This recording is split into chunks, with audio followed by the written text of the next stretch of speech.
Strada is an AI workflow cloud platform, which uses all the buzzwords. I know I just crammed them all in one place, and that's annoying. But what it really means is we're taking AI, and instead of using it for generating the content, like a Gen AI tool, we're using it for utility.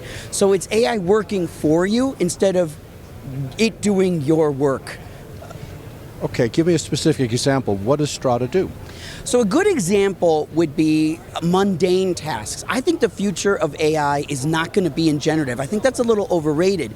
Instead, I think the future of AI for both manufacturers and for users is AI that actually does boring, mundane tasks that are repeatable, that no one wants to do, that are sort of a gap between the creative stuff you'd rather get to sooner and having to get everything ready before you can start editing.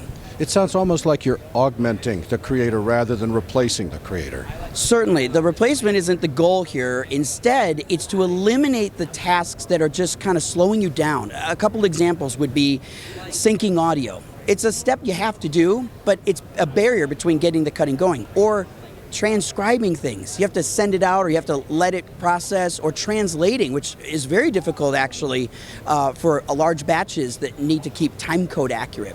Or even tagging. We just don't tag. Our tagging, we're just too tired. We don't want to sit there and do it all.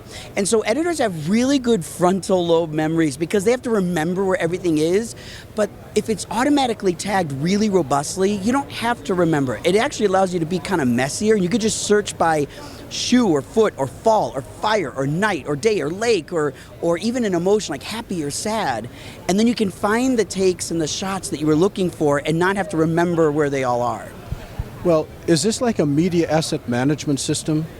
So media asset managers are really cool tools, but I have a big problem with them. I think the people that build MAMs are actually building them for archivists, organized people, people that want to see everything in its neat and nice place. The problem with that is creatives are messy. When we're in our best creative zones, we make a mess. If you're a musician, when you're writing music, your room is dangerous, right? There's cables everywhere, you're gonna fall, right? When you're an editor, your desktop's a nightmare, your drive's got stuff everywhere. The idea that things are organized is really just a fallacy. And I don't think in the creative process we want to be organized. We want to be organized when we're done, when we clean up and finish a project. That's when we clean up. But we got bins and clips and stuff coming in from every which way because we want to keep the creative process speed going when we're in that zone. So by having an automatic tag, transcribe, translation system, it allows you to remain being messy because it will allow you to search like Google. It's like Google image search for your media while you're cutting. And it doesn't matter where it is or what folder it's in or where you put it or if it's the right, size or whatever. You can just find it and then make that decision. Now, is this software as a service? Is it running on our premises? How much security do we have? Reassure me that this is going to be safe for me to use. So in terms of how you interact with it, it is a software application that runs only in the cloud. It's a cloud tool. I really believe the future of all software is going to be cloud-based. I don't think we're going to be seeing applications in a decade. This little click on the dock and it bounces, that's going to go away because when we think about collaborative teams, apps are actually not that good at collaborating, but cloud obviously is, and web is really easy to do that. So we do it in the web. We are software as a service, but we're in beta right now. So we're not taking your money, but we are letting people explore and give us the feedback because what we're doing is so experimental, we don't actually know how people are going to use it yet. We have some ideas, so we're looking for early adopters to try this new way of working. Well, one of the problems I've got with software as a service is from the developer's point of view, it's brilliant. From the end user's point of view, we are continually renting to get access to stuff we already own. How does it benefit the user? One of my challenges as a software developer is I agree that the software as a service model is not good for users. And the number one reason why is we have ebb and flow to our workflows. We have shoots with more team members, and then we are in post or we're waiting for the next job with fewer team members. The worst feeling you can get is have 30 seats of an application and you only need 3 of them. And then a few months later you need 31 and you got to bump somebody off. So I don't like that SaaS companies often require you to have seats and storage as a fixed number. So at Strada, we decided to respect the ebb and flow naturally that occurs in production, and it's unlimited users, unlimited seats, and it doesn't matter if you have 30 people, 50 people, or 3. We are a usage-based pricing model. So when you render or transcode or translate or tag or analyze, you pay a nickel, like a toll road, when you are on it. When you don't have to pay for any of those transactions that don't happen.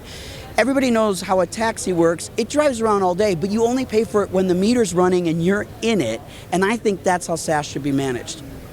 Let's take a step back and look at the industry. One of the things I like best about working with you is that you not only can see the details of what we're doing today, but you see the future of where we're headed, as well as anybody can, which is not very well at all. Yeah. What are the trends that you're watching that we should pay attention to? When I think about future trends, I think one of the most interesting is we're seeing a shift from selling and building products that are directly for enterprise, which is what NAB often is. We're talking to IT departments, studio tech teams, and things like that. I think we're going to see, with the creator economy completely exploding, Goldman Sachs shows data that says the creator economy is going to double to 4 million people. Listen to this, 4 million people are going to be earning more than 6 figures a year with their YouTube and TikTok channels by 2028. 4 million people. Now there's a lot of people making less than but 6 figures plus is a lot of money. That's a career, right? And when you think about Hollywood, we don't have millions of people, we have a couple 100,000 at most, and many of them don't make 6 or 7 figures. But the creator economy is an economy that's growing so fast that it means manufacturers have to build stuff and they have to be able to sell it to the user. So that changes how you approach building it, because I think we often sell to the buyer, and the buyer isn't necessarily the user. That's going to shift with the creator economy. And the companies that figure that out, they're going to change the look of their stuff, their approach, even the tech stack.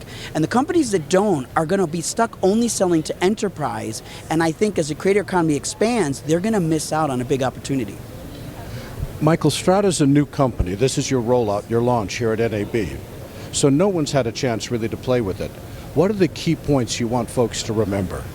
So we're here at NAB 2024, and this is the first time that we've been showing Strada to the public. And it's an incredible story. One, we just won 3 Best of Show awards, which is kind of surprising because we only started the company 10 months ago. A year ago, I was working for a different company at NAB, and I started to realize I had this itch that I wanted to scratch about what AI and workflow could do together. And the only way to do that was to, unfortunately, leave something that was really wonderful to start something really scary.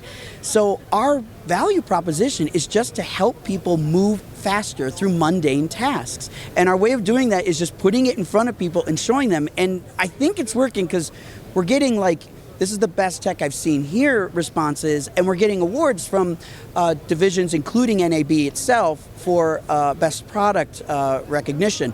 So while AI is this thing, and I think we don't exactly know what it is, I think it's all about finding applied sciences. And if I were to look back at my career, I actually didn't invent that much. What I do is I took inventions with people and I find a better way to apply it, or maybe an easier way, or a more approachable way, or a democratized version of that. And that's really what I think creative people need to always be. We are all entrepreneurs in a creative endeavor, and we need to look at technology and figure out how to make it applicable. And that sort of starts with not reading the back of the box. My favorite show growing up was Mythbusters, and everyone should know the show. If you don't, get involved. Watch the reruns, because what these 2 gentlemen did is they used products in ways they were never meant to, and that led to discovery. I mean, over your shoulder here, we have an iPhone 15 that we connected, custom made, with a Atlas anamorphic lens, and the footage is unbelievable. And someone says, why would anyone do that? And I'm like, because of curiosity, because of discovery. And when I do it, I learn stuff. And so that is really what we're here to do, is be curious.